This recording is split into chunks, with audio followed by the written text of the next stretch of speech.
Oh, one last disclaimer. I'm only half count as a person of color, so race issues may come up and you're going to be in the position of speaking for all black people. So just be aware of that.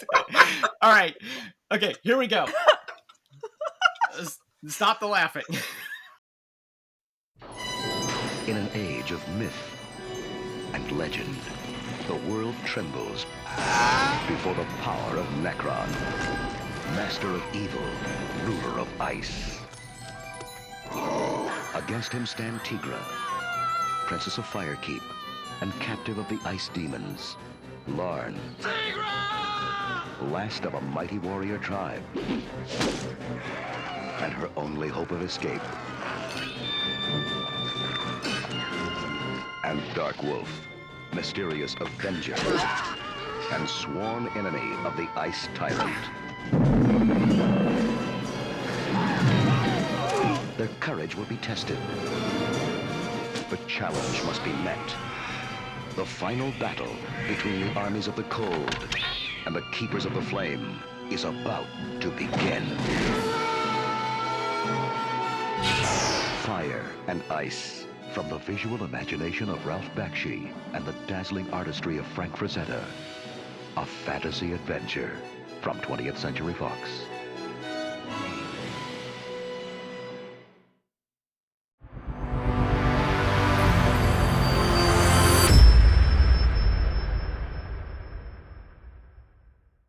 I have been trying to talk my son down from his chess addiction. He's obsessed with this YouTube channel called Gotham Chess, which is actually very entertaining. A lot of it is having different chess robots face off against each other.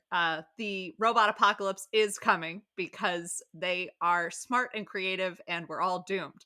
But more importantly, it's getting to the point where he's playing, 10 or more games a day and not taking his losses particularly well. So I'm in the process of trying to tell him that there's more to life than just chess, but we'll see how that goes. That's funny because I quit chess as soon as computers came along and they were able to beat humans. Then I was like, okay, it's over. Like that's it. There's no point. So it's fun revisiting another Bakshi film. And I think we spent a good amount of time on Bakshi's career in our previous episode on the animated Lord of the Rings film, which he created in 1978. This film shows some of the same sorts of craft that he was working on then. This film, though, is entirely rotoscoped. You may remember that Lord of the Rings had some very interesting, just like straight out live action thrown into the middle of the otherwise rotoscoped animation. This is a much more consistent feel for Bakshi, and a lot of people note that this is actually kind of stands out as being more polished than some of his other work, even though the storytelling perhaps is not quite as fanciful or out there as things like Fritz the Cat. But this film involved body doubles. Sometimes they were the same as the voice actors, but often the voicing was done afterwards.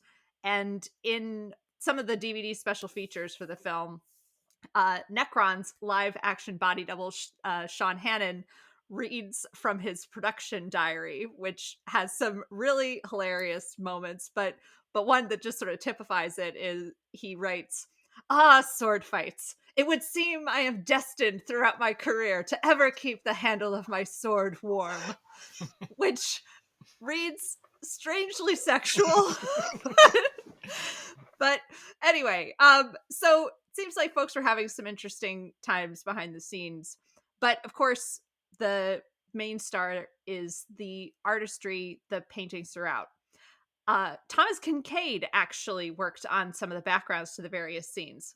This strikes me as odd because I don't really think of this style as being like Kincaid's, but this was still early in Kincaid's career.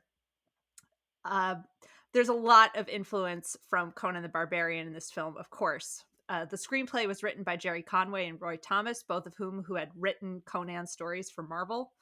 And Frank Frazetta, one of the main artistic forces for the characters, had a very strong background doing cover art for comics and comics as well, but especially working on Conan the Barbarian. And his vision of those characters basically redefined the sword and sorcery genre, and his vision of what that world looks like is more or less what the popular imagination now thinks of. It's Franzetta's vision. He got a start actually by painting a portrait of Ringo Starr, a caricature for Mad Magazine, which caught the attention of United Artists. They liked his style, and they asked him to do a couple movie posters, including What's New Pussycat was one of the big ones. So you'll recognize, he's done a lot of movie posters. He's worked in comics, and he's also done some cover art for albums, different kinds of rock music. So it's his vision we really have to thank, that and the impossible body double they found to play Tigra, Cynthia Leek, who I think, other than Franzetta, she probably has the most lasting impression that people will have of the film. Let's all go to the lobby. Let's all go to the lobby to get ourselves a treat. So, in the film, Tigra gathers edible red berries. We have no idea what these berries are, but I thought it would be appropriate to snack on berries during this film. And since it is a barbarian movie, I chose barberries. According to Wikipedia, barberries are native to Central and Southern Europe, Northwest Africa, and Western Asia. And it's also naturalized in Northern Europe, the British Isles, and North America, and it's cultivated in numerous countries. Barberries come from Barberus vulgaris shrubs. The shrubs are grown for their ornamental leaves, yellow flowers, and red or blue-black berries. Many of the species have spines on the shoots and the margins of the leaves, so barberries bushes, they're commonly used as pedestrian barriers and planted below windows and hedges to prevent burglars. And they're also resistant to predation by deer. The thorns of the barberry shrub have been used to clean ancient gold coins, since they're soft enough that they won't damage the surface but will remove corrosion and debris. And sometimes the acidic young leaves are chewed on for refreshment by hikers. Berberis species can infect wheat with the fungus stem rust. For this reason, imports to the United States are forbidden, and cultivation of B. vulgaris is prohibited in Canada, Michigan, Connecticut, Massachusetts, and New Hampshire. What? Yes, it is banned in New Hampshire. But not Vermont. Vermont, but not Vermont. Go crazy. Go crazy. Berberis vulgaris produces large crops of edible berries rich in vitamin C with a sharp acid flavor. Commercial production is limited because the thorny shrubs make it difficult to harvest. In Europe, for many centuries, the berries were used for culinary purposes, the way citrus peel is today. And the country in which they are still most widely used is Iran, where the berries are common in Persian cuisine, such as pilaf, or for flavoring poultry. In Russia and Eastern Europe, sometimes it's used in jams as a source of pectin, especially with other mixed berries. And an extract of barberries is common in flavoring soft drinks, candies, and sweets. You can buy dried barberries online, ready for snacking, and that's what I snacked on. I snacked on Japanese barberries, but, they're cultivated all over the place for that reason in small batches. That's my recommendation for a barbarian film, Barberries. Can I introduce another berry possibility? Go ahead. So another berry you can get from the internet is M-berries. These magic berries. It's, I don't think really a berry, but sort of possibly derived from one. But it's this substance that you put on your tongue and then you wait like 30 minutes. And it completely changes your taste bud profile. So, that's called LSD.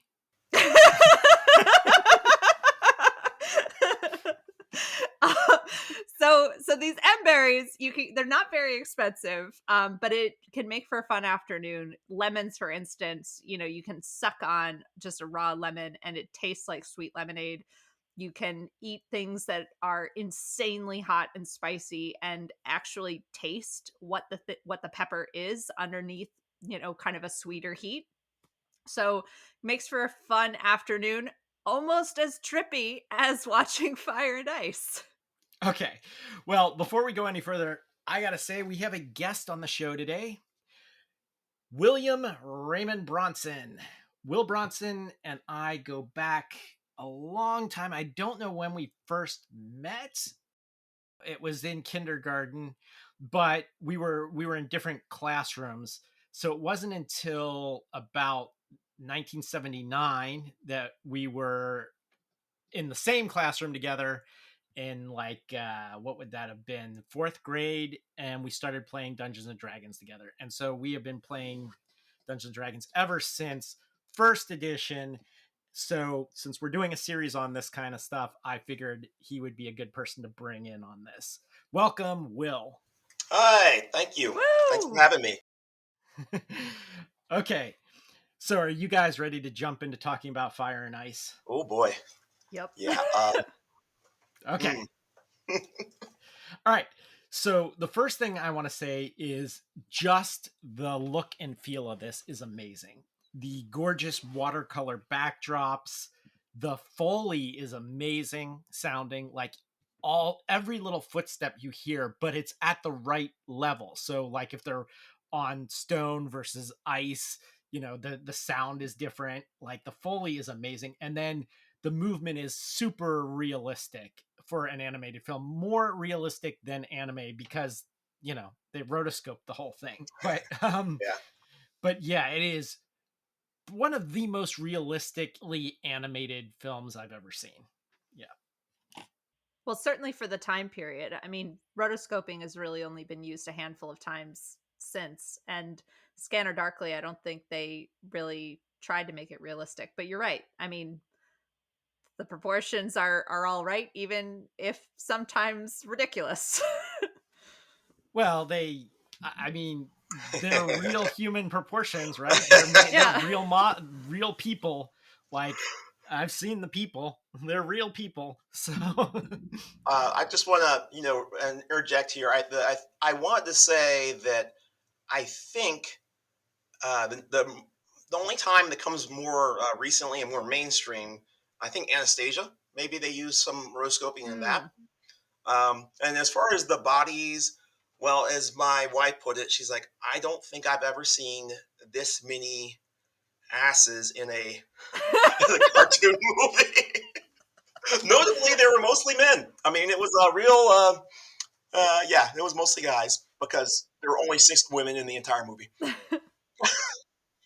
one of the reviewers had mentioned the objectification, and they were talking about Tigra, but they're like, but really, honestly, this is an equal opportunity objectifier because the number of male butts in the camera face, like right in the camera, was. And I think that's just goes to the fact that Frazetta, like a lot of, like, he is a modern illustrator, but he comes from a classical realist tradition. That's why it's magical realism, right?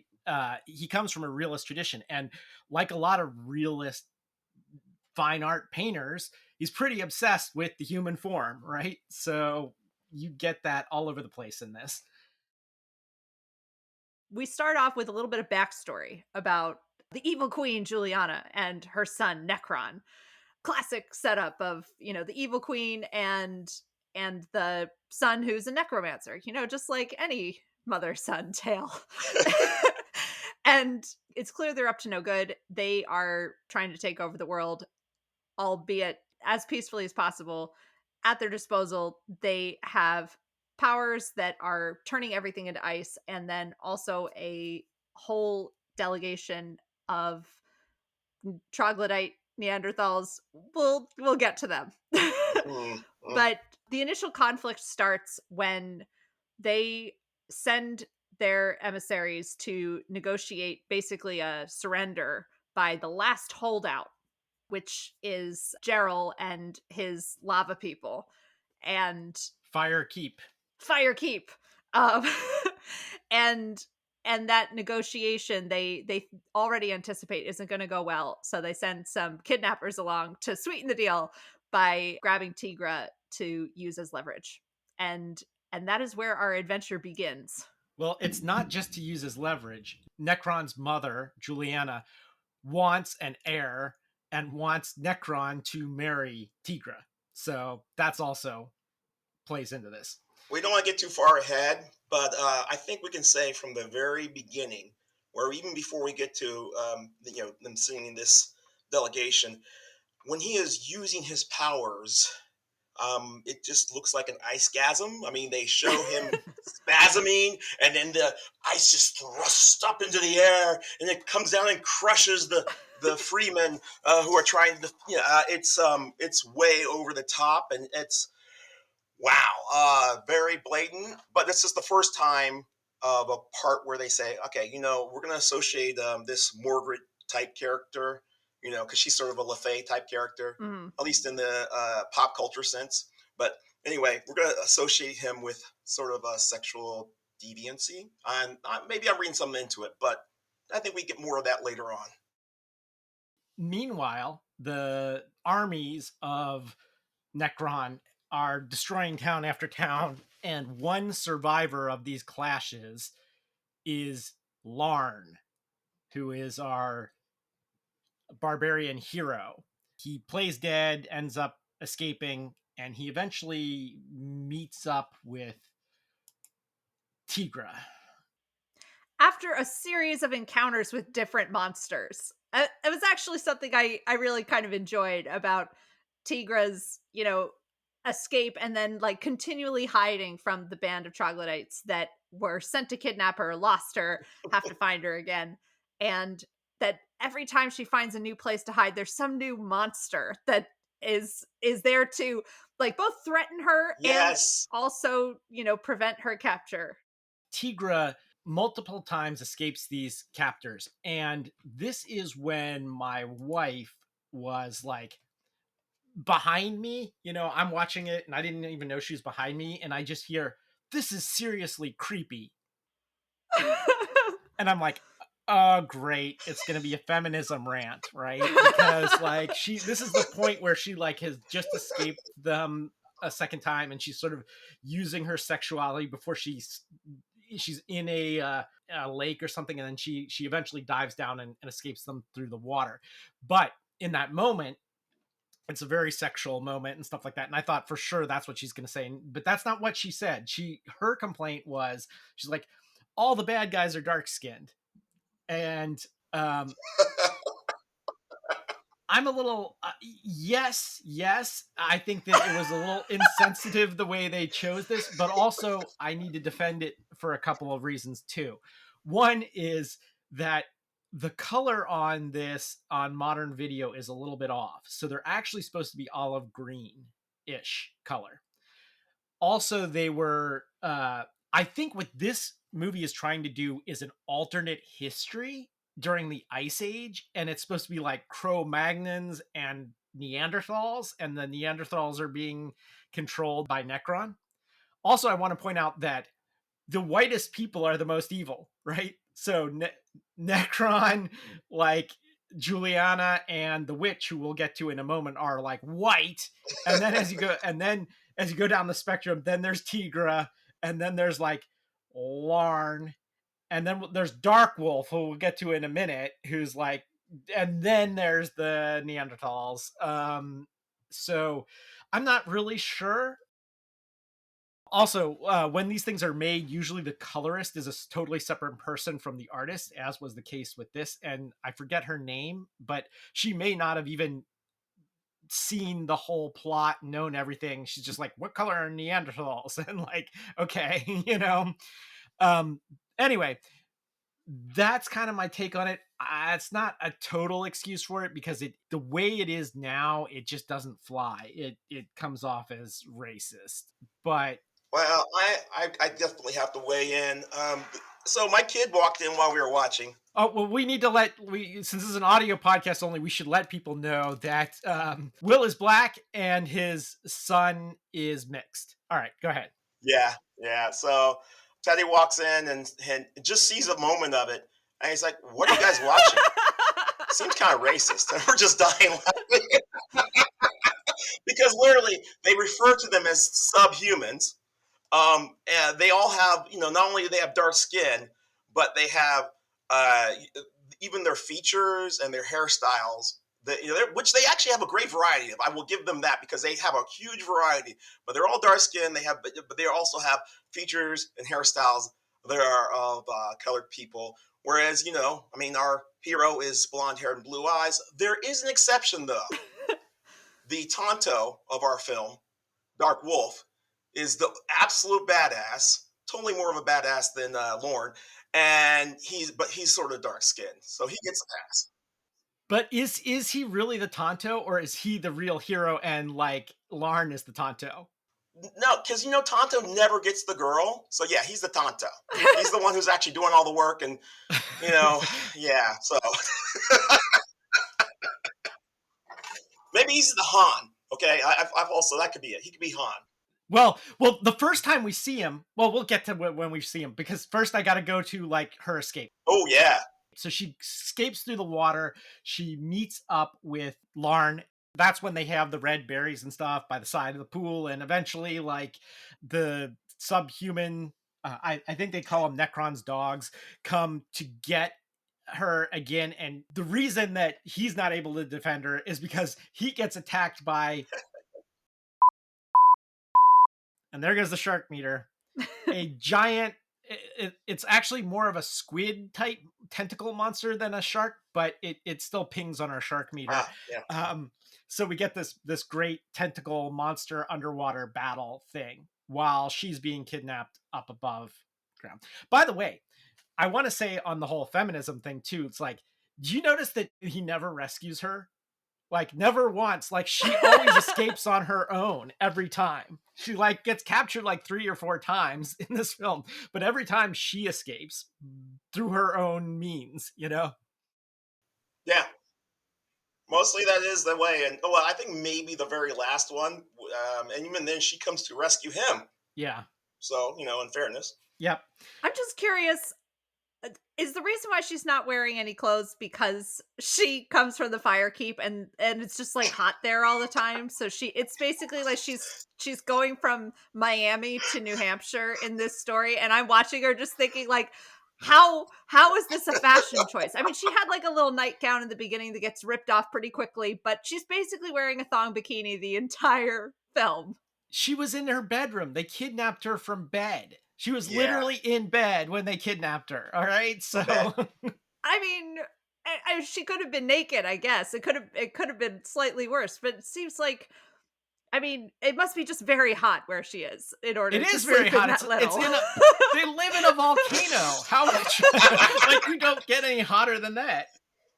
Okay, this came up when we were watching. Okay, so I have my takes and also 2 other takes. Teddy's point was, look, why does she even have to wear a top? Nobody else who's wearing a bikini bottom is wearing a top, so why even bother with it? That's number one. And that's real equality. If she has to wear a top, they should all have to wear a bikini top. And if not, then she shouldn't have to wear that either. And then my wife did say, "Oh, well, it's hot where they wear." I'm like, her dad wears fur.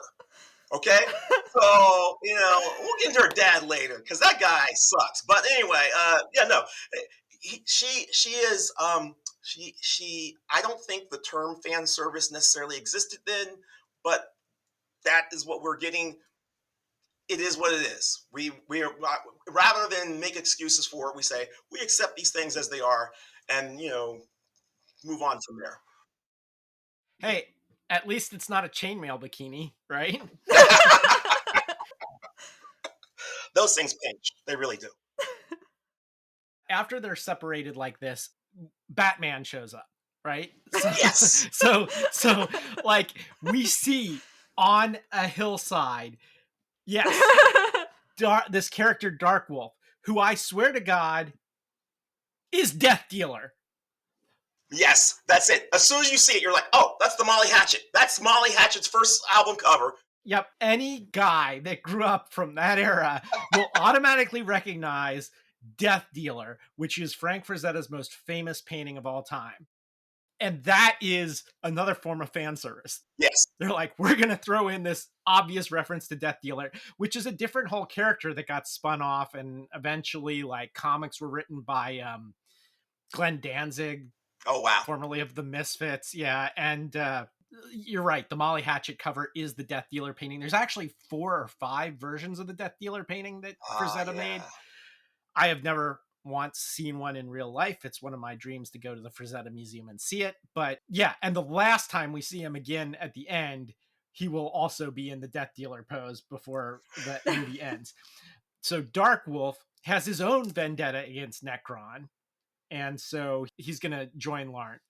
I guess we should back up to how Larn found out what happened to Tigra. Tigra, after another one of her escapes from the Neanderthals, she comes upon a hut in the woods, right? And there's a woman that lives in this hut in the wilderness. Whenever there's a woman that lives in a hut in a wilderness, you can bet she's a witch, right? Yeah. This seemed right out of Conan. Just first, the witch tries to seduce her or something like that. It seemed like it, right?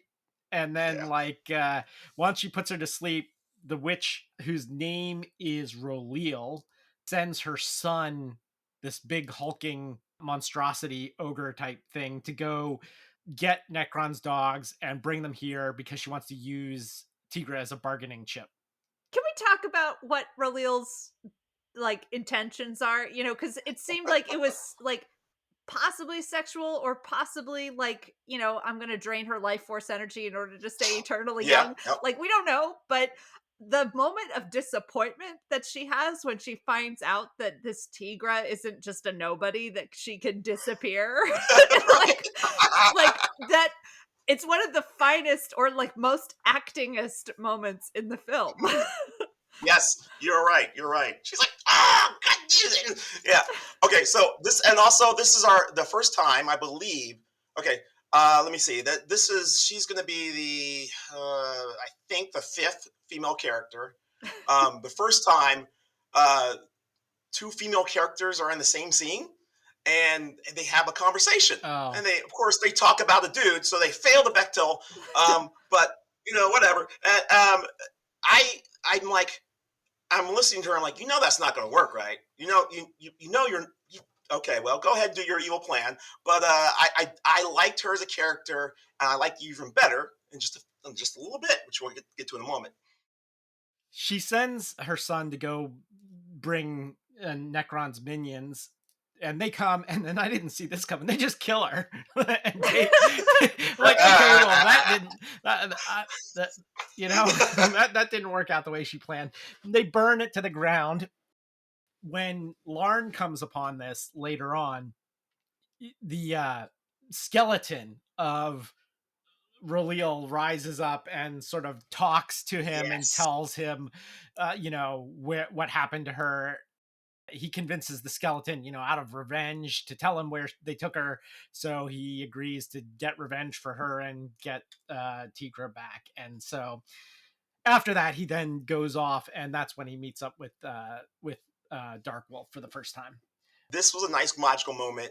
It felt magical, felt like, horrific. I could see him doing the talking, and I liked it. I liked her character. Actually, I would love to play her character with a minion, but that's a whole nother story. We're getting into D&D stuff now. But yeah. The reanimated corpse here, this would be the equivalent of the Psychic Wars scene in Heavy Metal, the Bernie Wrightson part with the B-52 or whatever. Anyway, Gerald sends Prince Taro to Necron to bargain for Tigra's release.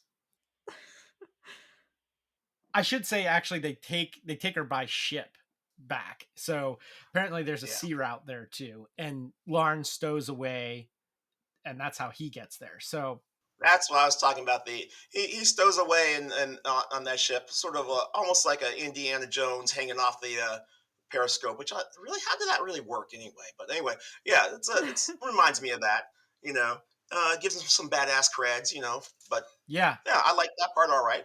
Necron denies the release and he makes them fight each other. He again does his orgasmic magic thing and like makes them kill each other. And then the last guy, who is actually Tigra's brother, kill himself. And then they Yeah. toss them into the body pit. Somewhere down in the cave, there's a place where they just throw all the bodies. And they throw the body there. Including Tigra at this point, because she's Yeah. been presented to Necron by the mom saying like, hey, you know, I found you a bride. And he's like, yeah, I'm not interested, mom. And they have an argument. And then he becomes interested when the brother is like, I'm here to rescue my sister. And then he's like, oh yeah, no, now this is going to be fun. Like now I am like interested in more suffering for more people. But so she's down in the pit too. It's super misogynistic. It's like, you know, when he's presented with her, he's like, "What do I want with this?" You know, I mean, like, you know, again, this implies that what, you know, basically he's whatever he's into, it's not women, and you know, and power or whatever. He's disgusted. His mom's like, "Oh, come on, I want a kid. Don't you want an heir?" And he's like, "No, get this thing away from me." Some things are the same no matter what the era. Right? and you know, the thing is, when it comes to you know, oh, you showed up, you went looking for your sister, you care about her. Oh well, now she's just a bargain. I am not actually going to sleep with her, but the threat of raping her is what I'm going to use against you, as I toy with you, because I'm not even planning on. No, I'm just messing with you. I'm just hateful. Again, it reminds me of Heavy Metal, because this whole segment reminds me a lot of the Den of Earth segment from Heavy Metal. Oh yeah. Another animated sword and sorcery thing. Before they're done with her and they toss her into the body pit, she does the "can't we all just get along" thing with him. Yeah. Which trying to reason with the big bad never works, right? I think Bakshi's hippie side had to be expressed somewhere, somehow, and so there, and we get it a little later at the end. But like, so they throw the hippie Tigra into the pit, and like when she wakes up and sees her dead brother next to her, we get the "no."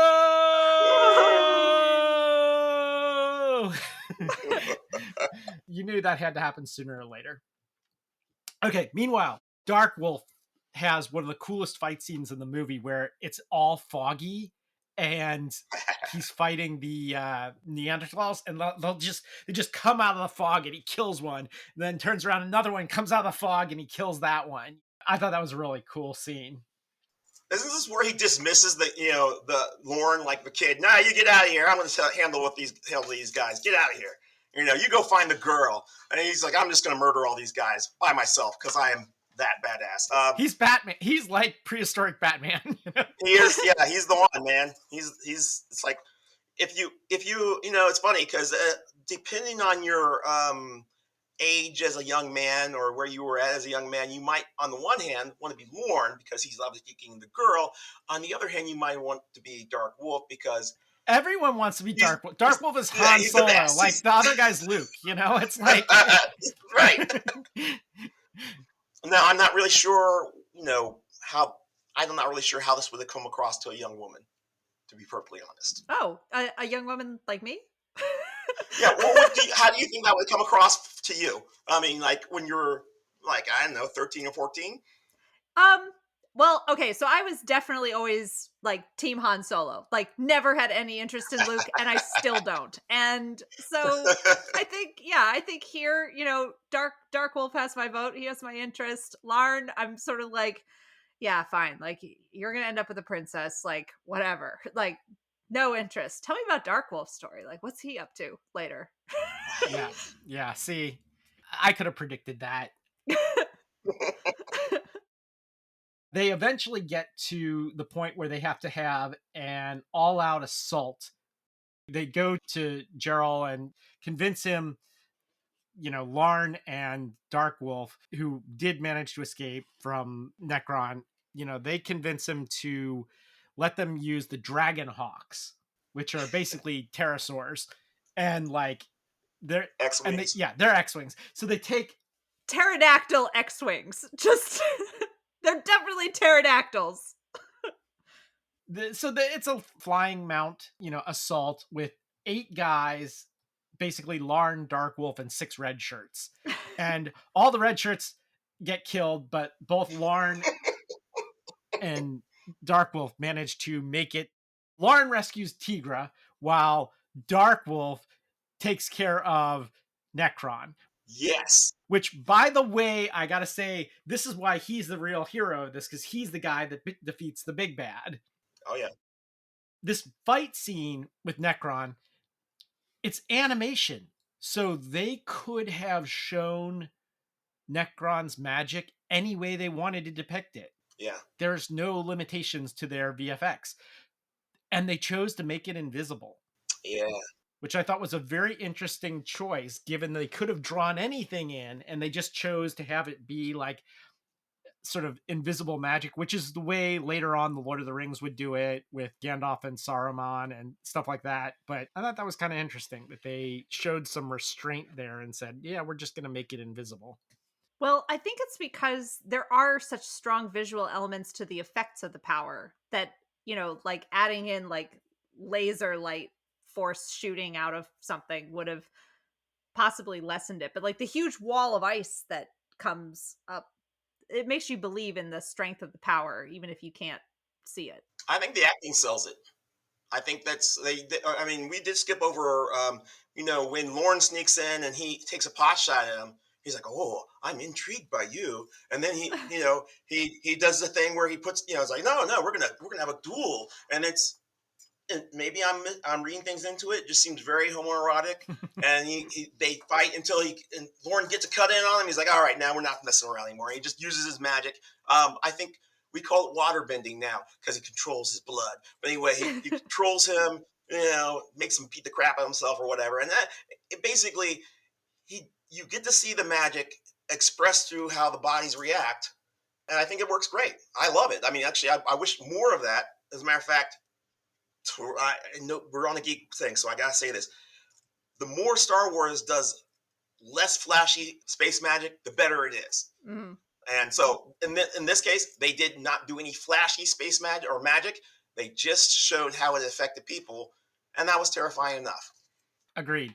So the last thing I want to say is that despite the fact that we get Darkwolf defeating Necron and Larn rescuing Tigra, I keep hearing Tigra and Bunny in my head.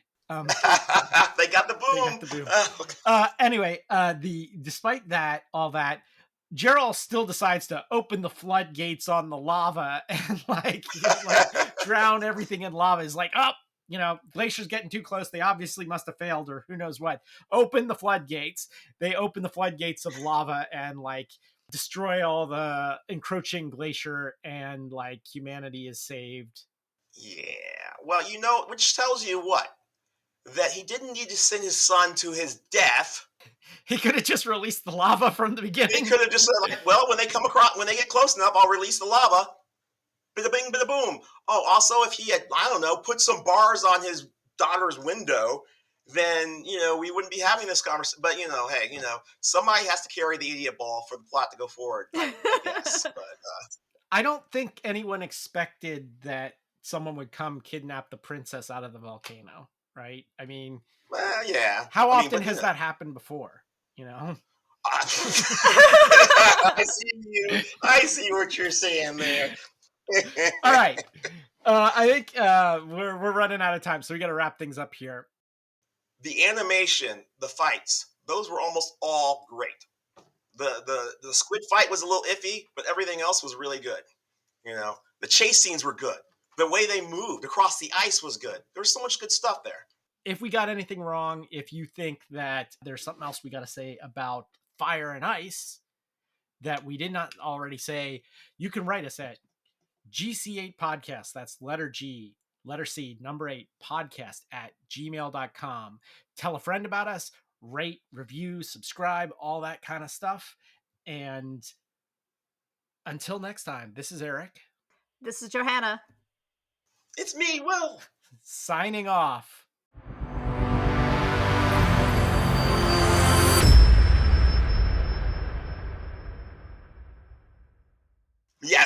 That's it. As soon as you see it, you're like, oh, that's the Molly Hatchet. That's Molly Hatchet's first album cover.